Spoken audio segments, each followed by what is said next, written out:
नमस्कार, मैं हूँ एस्ट्रोलॉजर अंकिता। आज बात हो रही है राहु के राशि परिवर्तन से जुड़े प्रभावों के बारे में, जो हर एक राशि वालों के लिए मैं एक एक करके बता रही हूँ। और ये होगा थोड़ा सा डिटेल वीडियो, लेकिन फिर भी डिटेल इसलिए क्योंकि 1 मिनट के शॉर्ट से ये बड़ा होने वाला है इसलिए डिटेल्ड है ये। और इसके साथ ही इसमें आपको ज़्यादा नहीं, बस 5 मिनट्स में पूरा आपकी राशि का हाल बताने वाली हूँ कि इस पे राहु का क्या प्रभाव होने वाला है।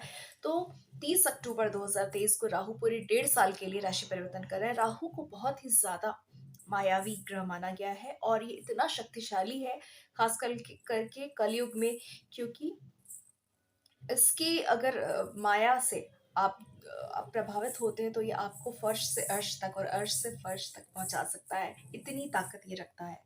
तो आइए जानते हैं मेष राशि वालों के लिए कैसा होने वाला है राहु का ये 1.5 साल का गोचर। उनके लग्न के से हटकर 12th हाउस में ये जा रहे हैं, मीन राशि में। तो ये कैसा होगा मैं आपको यही बताने जा रही हूँ।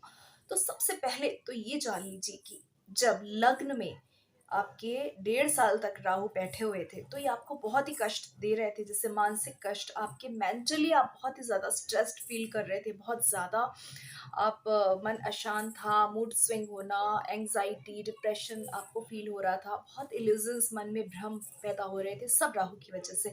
इसके साथ ही राहु की पंचम भाव में दृष्टि आपके रिलेशनशिप्स को खराब कर रही थी, आपके लव अफेयर्स में प्रॉब्लम्स क्रिएट कर रही थी, बहुत ही ब्रेकअप्स कर रही थी। लेकिन अब ये पहले से बेटर होगा, क्योंकि 12th हाउस में अब राहु यहाँ से हट जाएंगे और 12th हाउस में चले जाएंगे। इसके साथ ही 7th हाउस पे दृष्टि आपके मैरिड लाइफ में भी बहुत प्रॉब्लम क्रिएट कर रही थी। इससे आपके लाइफ पार्टनर से आपके बीच काफ़ी मतभेद पैदा हो रहे थे, साथ ही बेवजह झगड़े हैं अब होंगे दूर, और आपके लाइफ पार्टनर के बीच में पहले से मधुरता आएगी। इसके अलावा 7th हाउस होता है बिजनेस पर्सन के लिए भी, मैंने व्यापार व्यवसाय का। तो ऐसे लोग जो बिजनेस से रिलेटेड हैं, यानी कि जिनका बिजनेस है, उनके बिजनेस में भी बहुत सारे अड़चने, रुकावटें, ऑब्स्टिकल्स आ रही थी, बहुत परेशानी आ रही थी, वो भी अब दूर होंगी, क्योंकि अब राहु की दृष्टि 7th हाउस से हट रही है। तो ये सारे चेंजेस आपको देखने को मिलेंगे। और इसके साथ ही आपके नवम भाव यानी भाग्य स्थान को भी ये देख रहे थे। तो कहीं ना कहीं गुरु की राशि है तो उतना ज्यादा बुरा प्रभाव नहीं डाल पा रहे थे, लेकिन फिर भी भाग्य में भी अवरोध उत्पन्न हो रहा था। तो ये सारी परेशानियां दूर होंगी और अब होगा क्या अच्छा, ये भी मैं बता रही हूँ। तो ध्यान से सुनिए। जब राहु आपके 12th हाउस में आ जाएंगे तो देखिए आपका जो चंद्रमा, क्योंकि आपकी मेष राशि अगर है तो चंद्रमा मेष राशि में होगा, वहां पर जब राहु थे तो उसको आपके मन को बहुत ही प्रभावित करते, तो मन पहले से शांत होगा, लेकिन अभी भी चिंताएं पूरी खत्म नहीं होंगी, लेकिन पहले से बहुत ही बेटरमेंट आप फील करेंगे, मेंटली बेटर फील करेंगे।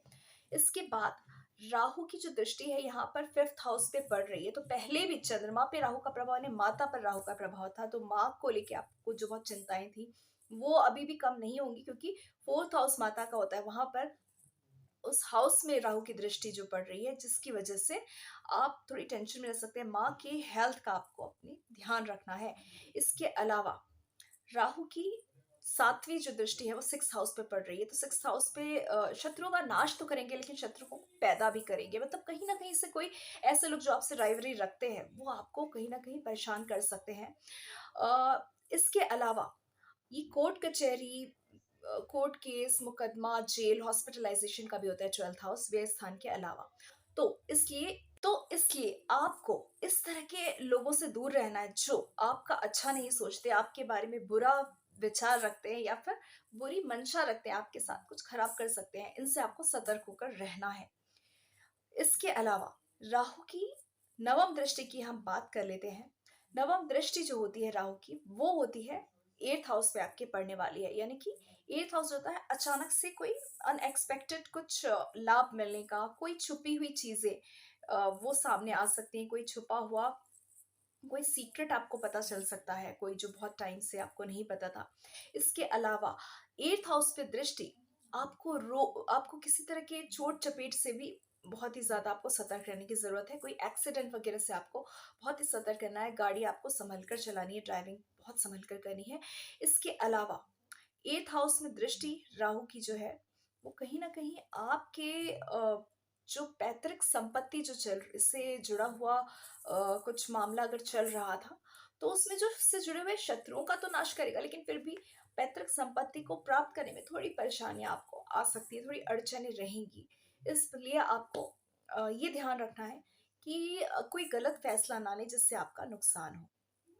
इसके अलावा राहु जो है वो आपके, क्योंकि 12th हाउस में बैठ रहे हैं तो ऑब्वियसली 12th हाउस में भी उनका कुछ ना कुछ ऐसा प्रभाव होगा जो आपको परेशान कर सकता है। वो इसलिए क्योंकि 12th हाउस, जैसे कि मैंने बताया कि पहले ही, ये हॉस्पिटलाइजेशन का है, तो हेल्थ का बिल्कुल ध्यान रखना है। वहां से 6th हाउस यानी रोग स्थान को भी देखते हैं। तो ऐसे में आपको दीर्घकालिक यानी लॉन्ग टर्म में जो कोई क्रॉनिक डिजीज दे सकते हैं, तो इसलिए अपना हेल्थ चेकअप रेगुलरली कराएं। इस तरह से देखा जाए तो आपकी रिलेशनशिप्स में बहुत ही सुधार आएगा, आपके बिजनेस में सुधार आएगा, न्यू जॉब अपॉर्चुनिटीज मिलेंगी, लेकिन कॉम्पिटिशन्स के साथ। तो इस तरह से आप अपनी हेल्थ का ध्यान बिल्कुल रखें। इसके अलावा अपनी माँ की हेल्थ का भी आप बिल्कुल भी ध्यान रखें।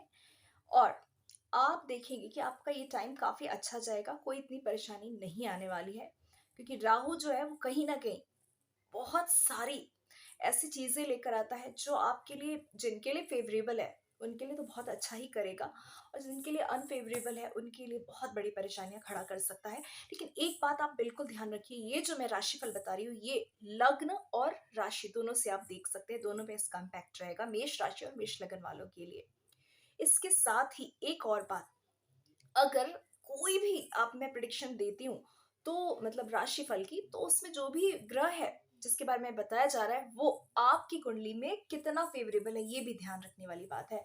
अगर आपकी कुंडली में राहु बहुत ही अनफेवरेबल है, उसकी दशा चल रही है, तो इन शुभ इसके शुभ फलों में थोड़ी कमी आ जाएगी और अशुभ फल में वृद्धि। तो आपको करना है राहु के उपाय, हर किसी को करने हैं राहु के उपाय, जिनके में जो भी परेशानियां वाली चीजें वो ठीक हो जाएंगी। ठीक है, तो सबसे पहले आपको ये करना है कि भैरव जी की उपासना करें, क्योंकि राहु भैरव जी का भक्त होता है, इसलिए भैरव जी के टेम्पल जाकर विजिट करें, सरसों के तेल का वहां दीपक लगाएं, और साथ ही भैरव जी के एक 100 नाम वाली जो शत नामावली है उसका पाठ करें। आपके लिए सारी परेशानियां इससे ही दूर हो जाएंगी। इसके अलावा चंदन का ज्यादा से ज्यादा उपयोग डेली यूज में करें। आप सभी को आपके इस आने वाले गोचर के लिए शुभकामनाएं, और take care and bye bye. Please subscribe my channel and please follow my page. Thanks for watching.